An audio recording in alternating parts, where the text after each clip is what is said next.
Noong April 3, ang lesson natin, pinamagatan nating pinili at itinalaga ng Diyos Ama mula sa Ephesians chapter 1 verse 4 hanggang 6. Ngayon po, ang pangunahing talata na ating pag-aaralan ay sa sulat pa rin ni Apostol Pablo sa Efeso chapter 1 verse 7 hanggang 10.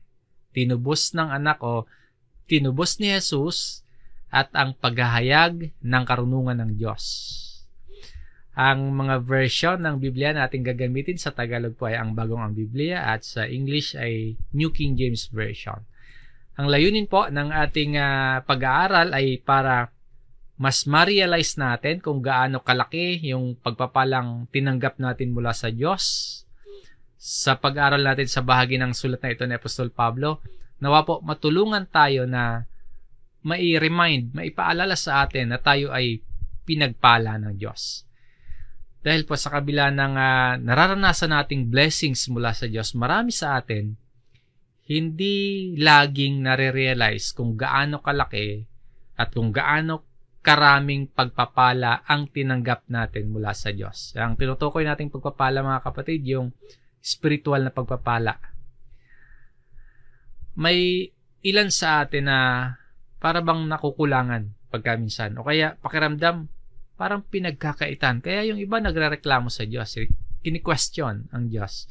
Or kaya may ilan naman na nagiging mainggitin o nagiging maramot, kaya yung bang parang hirap na tumulong sa iba. Or sa ilan po, nahuhulog sa pagkakasala. Kasi hinahanap yung akalang kulang sa buhay o yung puwang sa puso, pinupunan ng kasalanan. Yung akalang puwang sa buhay, yung pag-aakalang may kulang, yung iba nagiging mapagmataas, yung iba nagiging sakim. Sa pag-aakalang kulang, kinakapos, nawawalan sila ng pagpapalang natanggap mula sa Diyos, nagiging makasarili ang iba.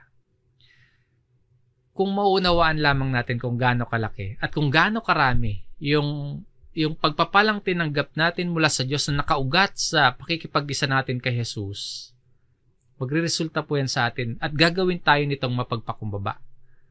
Kung nare-realize natin kung gaano kalaki at karaming pagpapala ang tinanggap natin dahil sa ating pakikipagkaisa kay Jesus, magiging mapagbigay tayo o kaya magiging mas maayos tayong makisama sa ating kapwa. Gagawin tayo nitong mabuting lingkod at tapat na tagasunod ni Jesus. Kaya lang sa kabila ng espiritual na pagpapala sa atin ng Diyos, nahihirapan pa din tayong magpaka-Kristiyano.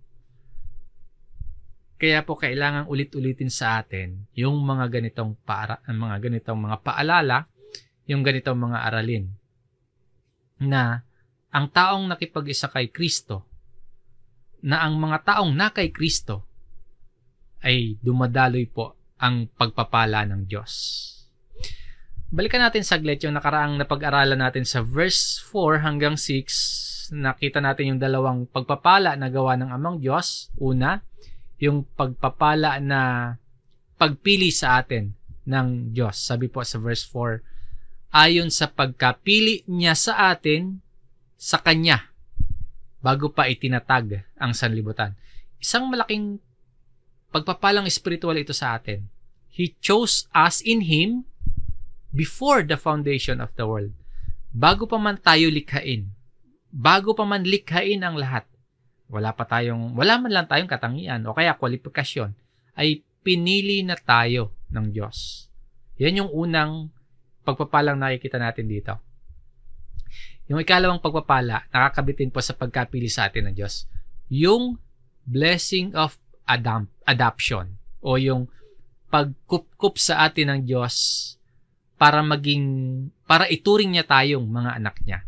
Sa verse 5, tayo'y itinalaga sa pagkukupkup upang maging kanyang mga anak sa pamamagitan ni Jesucristo. Pagpapala ito sa atin kasi tayo po bilang mga makasalanan, hindi puot ng Diyos yung tinanggap natin dahil or sa pamamagitan ni Jesucristo. No? Ang tinanggap natin, o kaya isang pribilehiyo na maituring at maibilang tayo ng mga anak ng Diyos by adoption o yung pagkukup-kup. Sa dalawang pagpapalang tinalakay natin ito, marami tayong maaring maging tugon.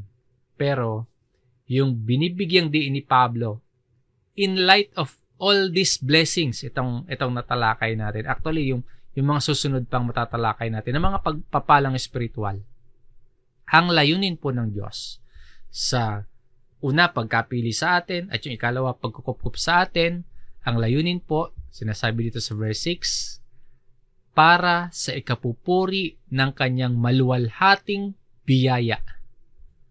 Pinagkalooban tayo ng mga pagpapalang espiritual to the praise of the glory of His grace. Biyaya o grace para sa atin, regalong tinanggap natin.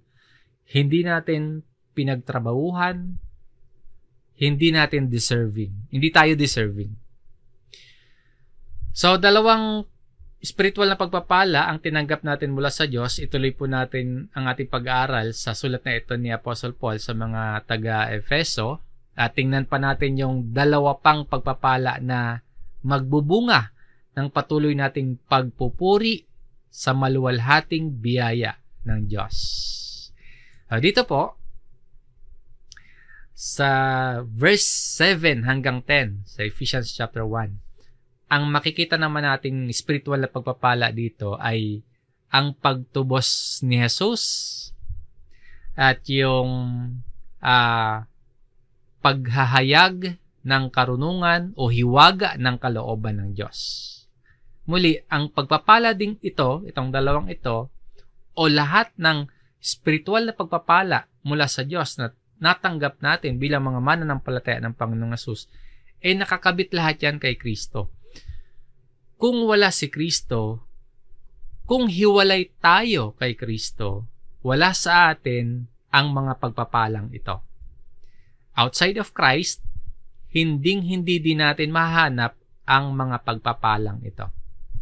Yung unang punto natin, katubusan o redemption, pagpapala ng katubusan.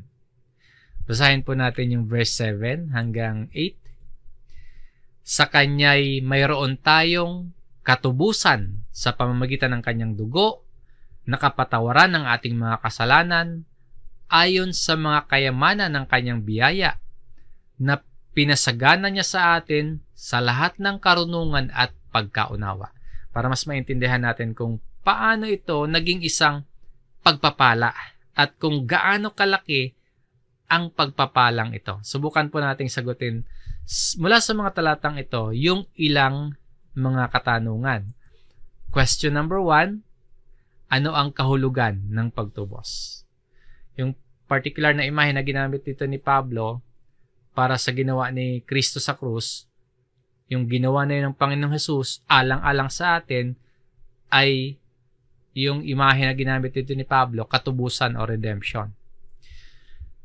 Kung may tutubusin tayo, halimbawa, meron tayong isinangla na kunyari alahas or sasakyan or bahay, ano ba yung mga sinasangla, cellphone, kapag hindi natin natubos, ibig sabihin, hindi mababalik sa atin yung pag-aari. Habang hindi pa natin natutubos, pag-aari pa yon ng iba. Sa biblical language, yung katubusan, redemption, tumutukoy karaniwan yan sa isang alipin na pag-aari ng kanyang Panginoon o ng kanyang amo. Pero, yung alipin na yon, binili para mapalaya sa unang may-ari sa kanya.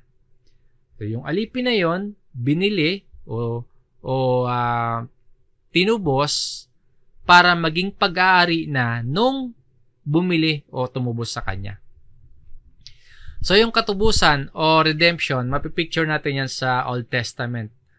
Sa ginawa ng Diyos na pagliligtas sa Israel. Mababasa natin yung sa aklat ng Exodo. Yung mga Israelita noon, pinalaya ng Diyos. Alipin sila ng Egypt. So, pag-aari sila ng Ehipto.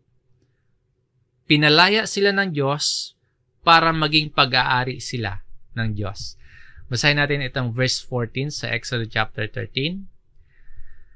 At kapag nagtanong sa iyo ang iyong anak sa panahong darating, na sasabihin, ano ito? Iyong sasabihin sa kanya, sa pamamagitan ng lakas ng kamay ay inilabas tayo ng Panginoon sa Ehipto mula sa bahay ng pagkaalipin. Tinubos sila. Inilabas sila sa pagkaalipin. Ganun din po tayo. Spiritually speaking, tayo po ay mga alipin din nung wala pa tayo kay Kristo. Ang tao na wala kay Kristo, ang nilalakaran natin, pagsalangsang at kasalanan. Kung namumuhay tayo sa kasalanan, alipin tayo ng kasalanan. Sabi ng Panginoong Jesus sa John chapter 8, ito sa verse 34, sinagot sila ni Jesus, katotohanang sinasabi ko sa inyo, ang Panginoong Jesus nagsasalita dito, most assuredly I say to you, ang bawat nagkakasala ay alipin ng kasalanan. So, kung wala ako kay Kristo, ito yung kalagayan ko. Alipin ako ng kasalanan. Gustuhin ko mang lumaya, hindi ko makakayanang magawa sa sarili ko. Kailangan na ako po ay tubusin. Ngayon, kung ikaw po ay na kay Kristo na, ikaw ay malaya na. Tinubos ka na. Hindi ka na alipin ng kasalanan. Yan yung pagpapalang tinanggap mo sa Diyos dahil kay Kristo. Ang pagiging malaya mo ngayon, dahil yan kay Jesus. Kaya nga sa ating main verse na pinag-aaralan, sabi dito, sa Kanya'y mayroon tayong katubusan.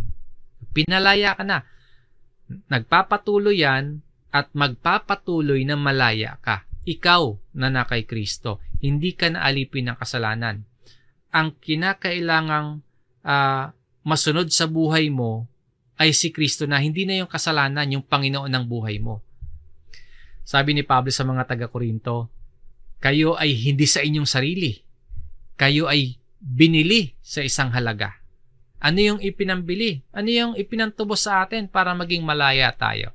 Ito yung ikalawang tanong. Ano yung ipinantubos sa atin? Hindi kasi basta-basta palalampasin ng Diyos ang kasalanan. Banal at makatarungan ang Diyos. Hindi niya palalagpasin ang kasalanan. Para matanggap natin ang biyaya ng pagtubos at kaligtasan, hindi pwedeng salungatin ng Diyos yung kanyang katangian na banal at matuwid na katangian. Kaya kailangan ng tutubos. Kailangan ng ipambabayad para sa kasalanan natin. Ano yung ipinantubos sa atin? Sa Kanya'y mayroon tayong katubusan sa pamamagitan ng Kanyang dugo. No, redemption through His blood. Nung alipin pa sa Ehipto yung mga Israelita, nagbigay ang Diyos ng paraan para maligtas sila sa huling salot. Ano po ba yung huling salot? Yung pagpatay sa lahat ng panganay sa Egypt. Yan yung huling salot. Paano naligtas o natubos ang mga Israelita sa Ehipto? Kailangan nilang ihandog ang isang korderong walang kapintasan at yung dugo ng kordero ipapahid nila sa haligi ng kanilang pintuan para lampasan sila ng darating na anghel ng Panginoon na papatay sa lahat ng panganay sa Egypt. Yung dugo yung naging tanda para sila ay maligtas. Iniligtas sila, yung mga Israelita, iniligtas sila ng dugo ng kordero. Anino po iyon na nagtuturo sa atin sa pagdating ni Kristo bilang kordero na sa pamamagitan ng kanyang dugo. Sabi dito, no? Sa pamamagitan ng kanyang dugo ni Kristo. Sa pamamagitan ng buhay ni Jesus na inalay sa krus. Sa pamamagitan ng dugo ni Jesus na nabuhos, tayo po ay natubos. We are saved by the blood of the Lamb. Walang iba kundi ang ating Panginoong Jesus. Malaking halaga yung ipinantubos sa atin. Sabi ni Apostol Pedro sa kanyang sulat, unang Pedro chapter 1, verse 18 at 19. Nalalaman ninyong kayo'y tinubos mula sa inyong walang kabuluhang paraan ng pamumuhay na minana ninyo sa inyong mga ninuno, hindi ng mga bagay na nasisira tulad ng pilak o ginto, kundi ng mahalagang dugo ni Kristo, gaya ng sa korderong walang kapintasan at walang dungis, na tayo ay tinubos o redeemed with the precious blood of Christ. Muli, sino ba itong Kristo nag-alay ng buhay at ng kanyang dugo para sa atin? Si Jesus po, ang Kristo na minamahal, yung pinakamamahal na anak ng Diyos. Inialay ng Amang Diyos para tayo ay matubos sa pagkaalipin sa kasalanan. Kung ganyan kahalaga ang ipinantubos sa atin, no, mahalagang dugo ni Kristo, marapat lamang po talaga na pahalagahan natin ang pagliligtas sa atin ng Diyos. Kung ganito kahalaga, precious blood, yung ipinantubos sa atin, marapat lamang talaga na magbunga ito ng pagpupuri natin sa Diyos. Amazing grace at amazing love na ibibigay ng Ama si Jesus, at inialay ni Jesus ang kanyang buhay para matiyak yung walang hanggang katubusan. Ano yung resulta sa atin ng mahalagang dugo na ito ni Kristo? Ito po yung kasunod na tanong na bibigyang kasagutan natin mula sa ating main verse. Question number 3, ano ang resulta ng pagtubos na ito? Balikan po natin yung verse 7. Sa kanya'y mayroon kayong katubusan sa pamamagitan ng kanyang dugo na kapatawaran ng ating mga kasalanan. Ano yung resulta ng pagtubos sa atin? Forgiveness of sins. Dahil sa pagtubos na ginawa ni Kristo para sa atin, napatawad yung ating mga kasalanan.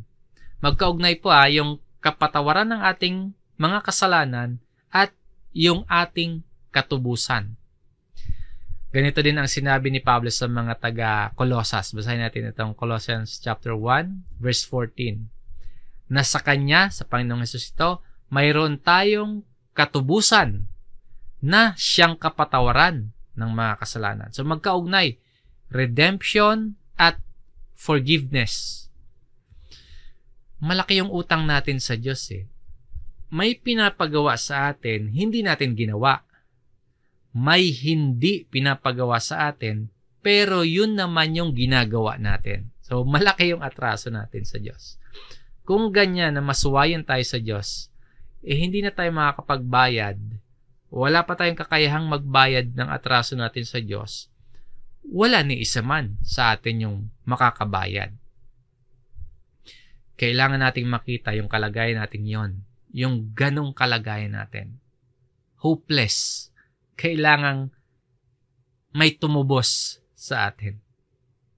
Sa kamatayan at pagbuhos ng dugo ni Kristo sa krus, pinawi niya yung lahat ng pagkakautang natin sa Diyos.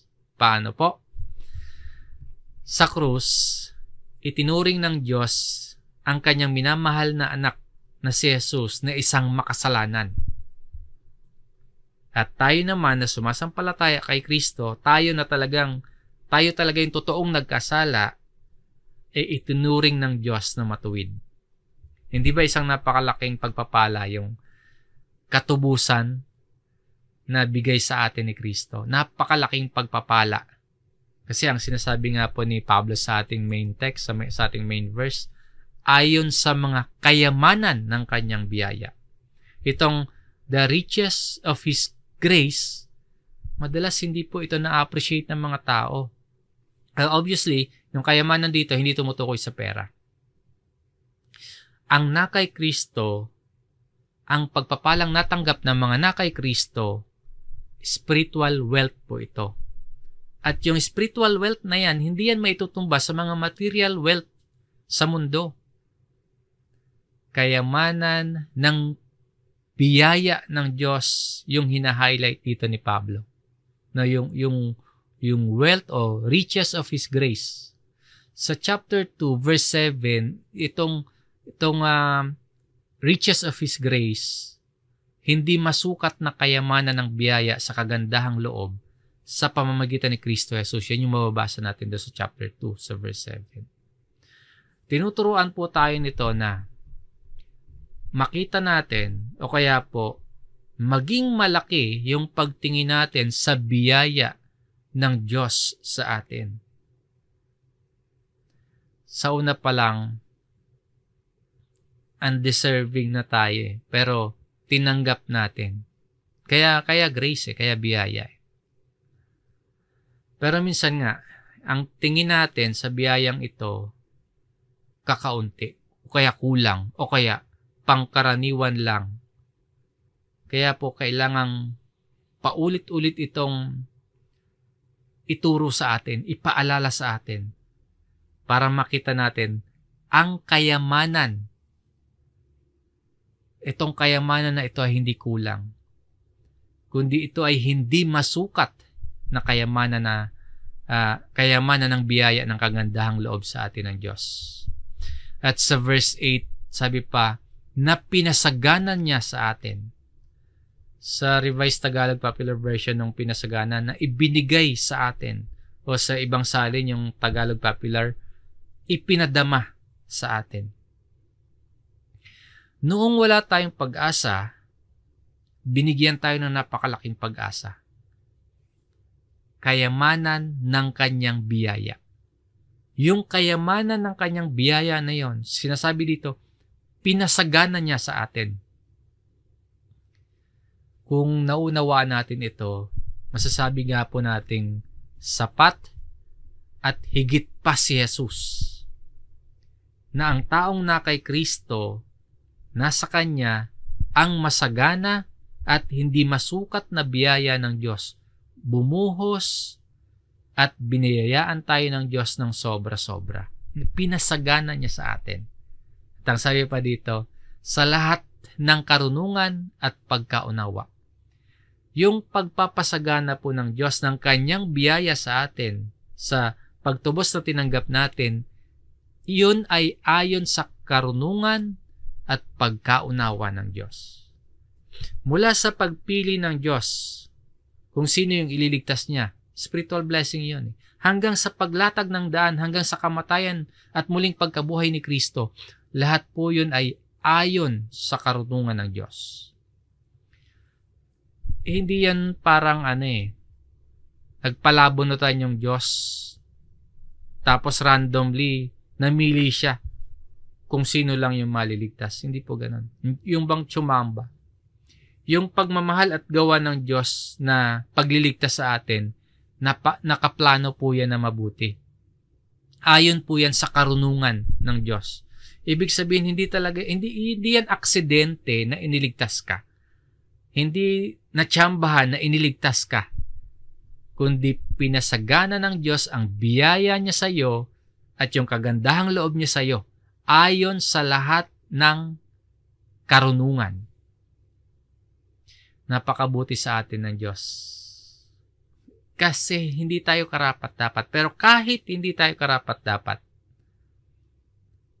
pinasagana niya sa atin ayon sa kanyang karunungan ang kanyang biyaya at kagandahang loob.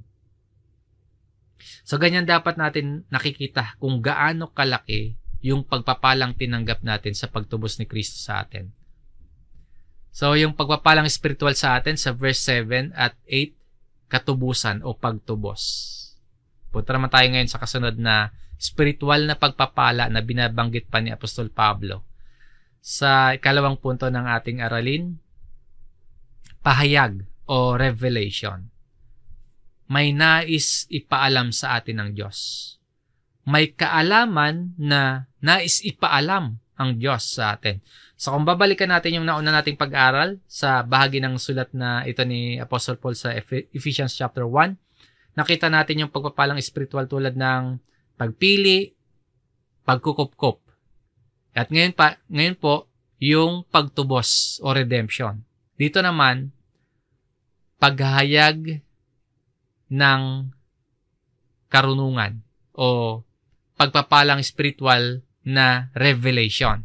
Basahin natin yung verse 9 at 10, na ipinaalam niya sa atin ang hiwaga ng kanyang kalooban ayon sa mabuting layunin na kanyang itinakda kay Kristo, bilang katiwala ng kaganapan ng panahon upang tipunin ang lahat ng mga bagay kay Kristo, ang mga bagay na nasa sangkalangitan at ang mga bagay na nasa ibabaw ng lupa. Para mas maintindihan din natin kung gaano kalaki at kung anong klaseng blessing ito sa atin. Excuse po.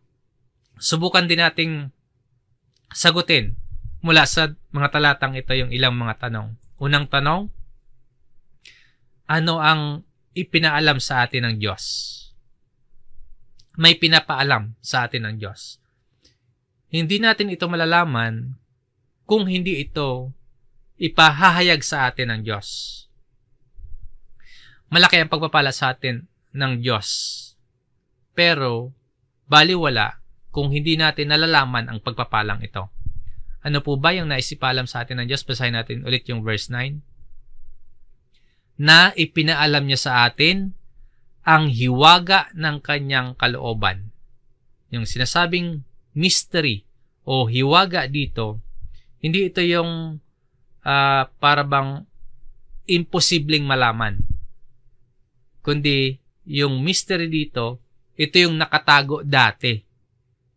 Tago noong unang panahon. Pero ngayon, ni-reveal o ipinapaalam o inihahayag na ng Diyos sa atin. At ito ay may kinalaman sa kalooban ng Diyos. May kinalaman sa karunungan o kaya sa gustong mangyari ng Diyos. Yung pagsasakatuparan ng kanyang plano. Mas tatalakayin pa ni Apostle Paul ito sa bahagi ng kanyang sulat dito sa Ephesians sa chapter 3. Tinatawag niya itong hiwaga ni Kristo. Ito yung katotohanan na ang pagliligtas ng Diyos na ipinangako sa Old Testament na magkakaroon ng katuparan sa pamamagitan ni Kristo. Kung paanong yung kaligtasan na yon na mystery na tago dati na inire-reveal ngayon ay hindi lamang para sa mga Hudyo kundi maging sa ibang lahi o kaya mga hintil kabilang na sa pagliligtas ng Diyos. Ito yung mabuting balita ni Kristo na siyang paraan ng Diyos o kalooban ng Diyos sa katuparan ng pagliligtas ng Diyos sa mga tao. Lahat ng yon, yung kaparaanan, yung pagsasakatuparan ng Diyos, yung hiwaga ng kanyang kalooban, malalaman natin mula sa Biblia. Ngayon, kung hindi ko pa alam yung tungkol sa mabuting balita ng pagliligtas ng Diyos, lugi ako.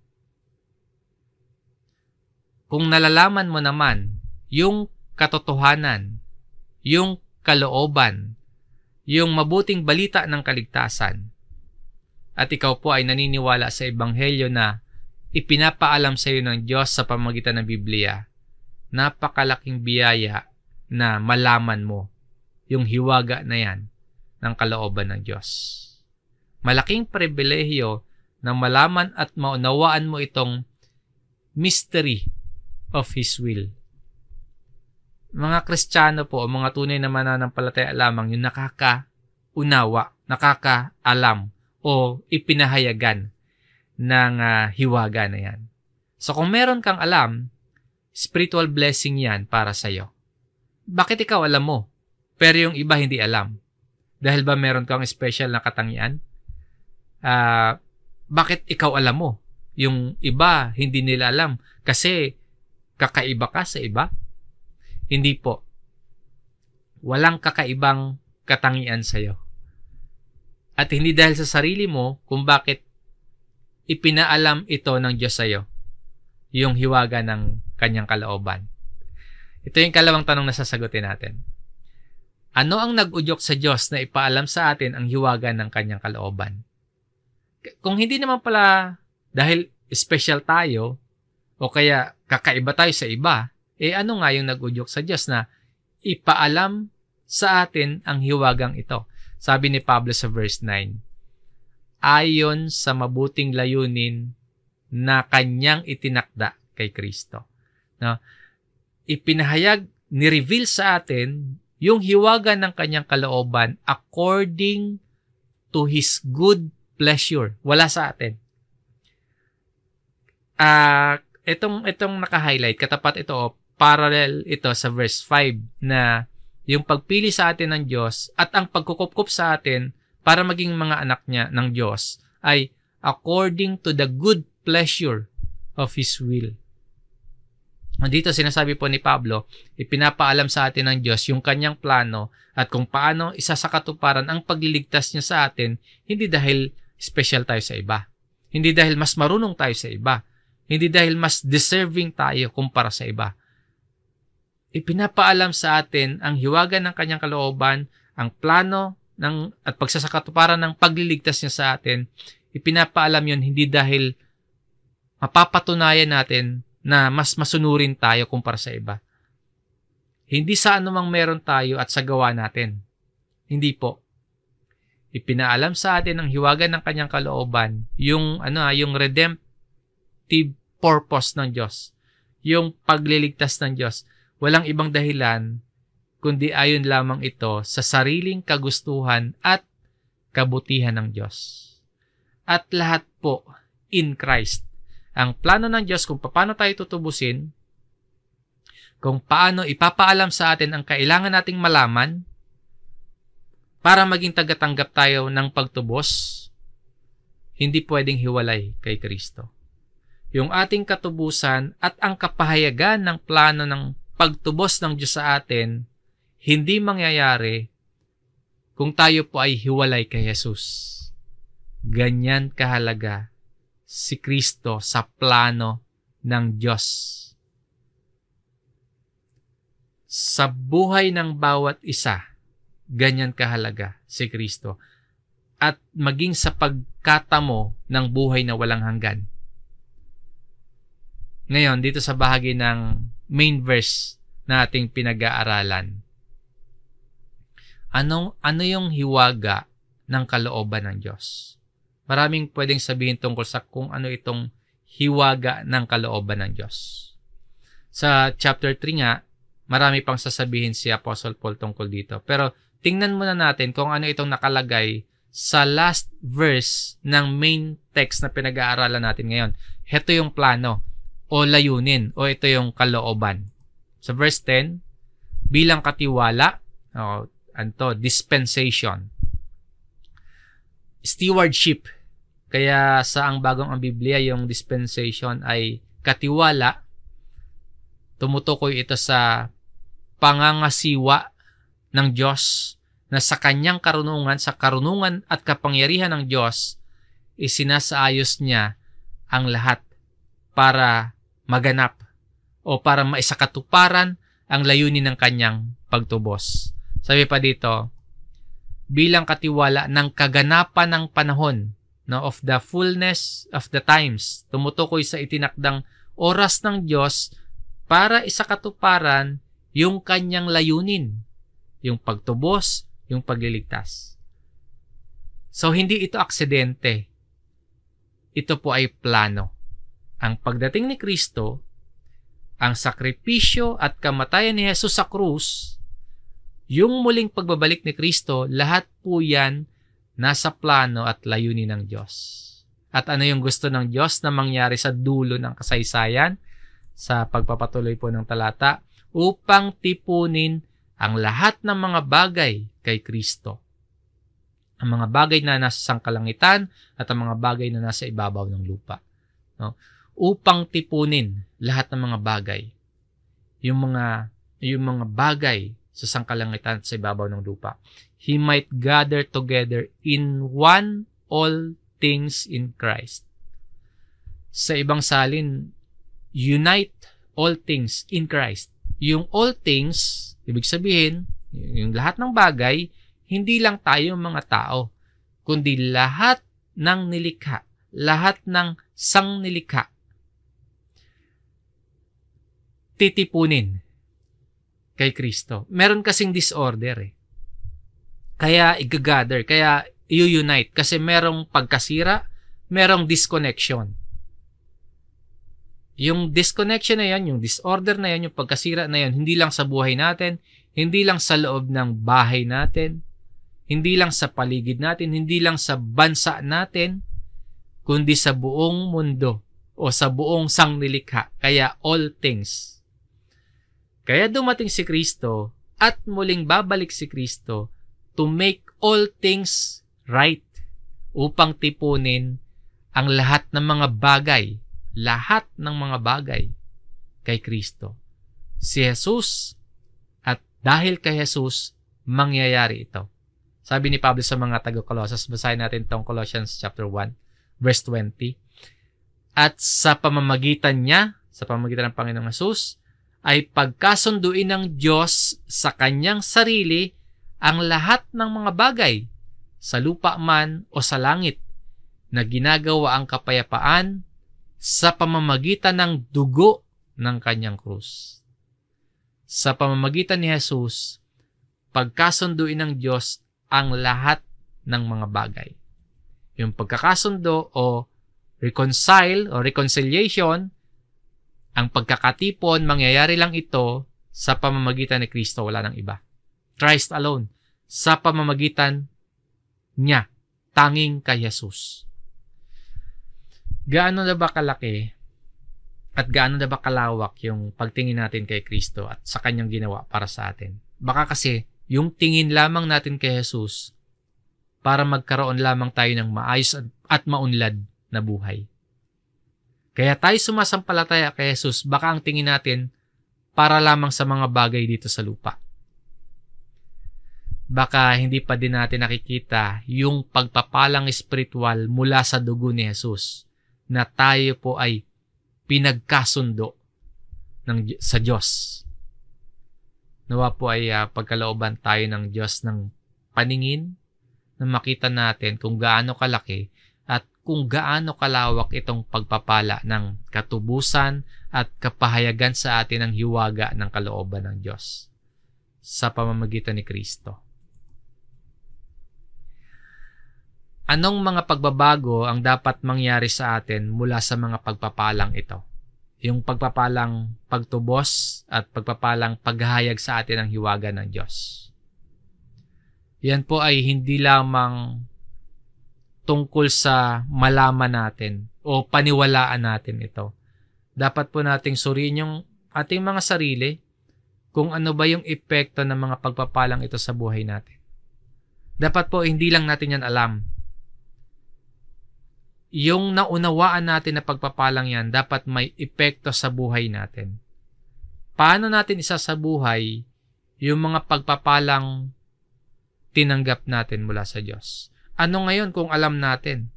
Ano naman kung nararanasan natin yung pagtubos na ginawa ni Jesus? Anong mga pagbabago ang dapat mangyari sa atin mula sa mga pagpapalang ito? Susuriin natin yung ating mga sarili. Anong pagbabago? Halimbawa, sa relasyon natin sa Diyos. Itong number 1. Kung alam natin at naunawaan natin yung kayamanan ng biyaya na ipinagkaloob sa atin ng Diyos, yan po yung mag-uudyok sa atin na palagi tayong magpasalamat, na palagi tayong magpuri at palagi tayong maglingkod sa Diyos. So, mas lumalapit tayo, mas tumitibay yung relasyon natin sa Diyos. Yung pagpapalang espiritual ng Diyos, yun po yung mag-motivate sa puso natin na sambahin at paglingkuran ang Diyos. At kung alam natin na inihahayag ng Diyos ang hiwaga ng kalooban niya sa atin, dapat mas nagtitiwala tayo ngayon sa paraan ng Diyos. Kung nalalaman at naunawaan natin na inihahayag ng Diyos yung kalooban niya, hindi tayo dapat sa sarili lang nating karunungan at kakayahan umaasa, kundi mas nagtitiwalan tayo ngayon sa Diyos. So, merong pagbabago sa relasyon natin sa Diyos. Number 1 yon. Ikalawa, anong pagbabago naman sa pakikipaglaban natin sa kasalanan? Ano yung implikasyon ng mga pagpapalang espiritual na tinanggap natin ano yung implikasyon nito sa pakikipaglaban natin sa kasalanan? Kung tinubos ka ni Kristo mula sa pagkaalipin sa kasalanan, so malaya ka na. Gagamitin mo ba yung kalayaang meron ka ngayon para bumalik pa sa pagkakasala? Papaalipin ka ba ulit sa kahalayan, sa lahat ng uri ng kasalanan, kalaswaan, kawalang paggalang, o kaya mapandayang pagnanasa? Papaalipin ka ba ulit sa puot, sa galit, sa sama ng loob, o sa inggit, sa kasakiman, sa katamaran at paninirang puri? Mababasa natin yan sa mga sulat ni Apostle Paul dito pa rin sa Ephesians sa chapter 4 naman yun. Kung malaya na tayo, meron na tayong kakayahang labanan yung natitira pang kasalanan sa puso natin. Bilang tinubos at pinalaya, mamuhay tayo tulad ng isang malaya at hindi isang alipin. Kay Kristo ka na po eh. Si Kristo na yung may-ari ng buhay mo. Gamitin natin yung buhay na meron tayo para paglingkuran at sundin ang Panginoon. Kung nalalaman at naunawaan mo yung mga espiritual na pagpapalang meron ka, yung dahil kay Kristo, yung pagpapalang pagkapili, yung pagkukupkup, at yung tinalakay natin na dalawa, yung pagtubos at paghayag ng karunungan ng Diyos. Kung nalalaman at naunawaan mo yung mga espiritual na pagpapala na yan, babaguhin ka niyan. Binabago ka niyan. Babaguhin ito yung lahat sa buhay mo. Sa pagtatapos ng ating pag-aaral sa bahagi ng sulat na ito sa Ephesians chapter 1 verse 7 hanggang 10, ating pagnilayan yung dalawang malaking pagpapalan ng Diyos sa atin. Yung katubusan sa pamamagitan ng dugo ni Kristo at yung paghahayag ng hiwaga o karunungan at layunin ng Diyos. Yung plano ng Amang Diyos na tipunin ang lahat ng bagay kay Jesus. So, hindi lamang tayo pinalaya sa kasalanan, kundi binigyan tayo ng karunungan para maunawaan yung dakilang layunin ng Diyos. Yung mga papapalang yan, hindi dapat manatiling theory lang. Sa halip po, yung pagpapala na yan dapat na magbunga ng pasasalamat, magbunga ng pagpupuri natin, ng pagtitiwala natin sa kanyang plano, at pagpili na mamuhay tayo ng malaya mula sa kasalanan. Dahil sa tayo po ay tinubos na, huwag na nating balikan yung dating pagkaalipin sa kasalanan. Sa halip po, gamitin natin yung kalayaang ibinigay ni Kristo para sambahin, para sundin siya, at para paglingkuran ang kapwa, at para magpatotoo tayo sa biyaya at pagpapalang espiritual mula sa Amang Diyos. Sa mga pagpapala sa atin ng Diyos na nakita natin sa bahagi ng sulat na ito ni Apostol Pablo, hindi po sayang ang sumunod sa Diyos. Diyos na nagbigay ng buhay natin at nag-alay ng kanyang anak na siyang nagbigay ng kanyang buhay alang-alang at para sa atin. Ito po ang pag-aaral natin ngayon, ang mensahe ng salita ng Diyos mula sa sulat ni Apostol Pablo sa mga taga-Efeso. Maraming salamat sa inyong pakikinig mga kapatid. Sumayin niyo po ang biyaya ng salita ng Diyos. Tayo po ay muling manalangin.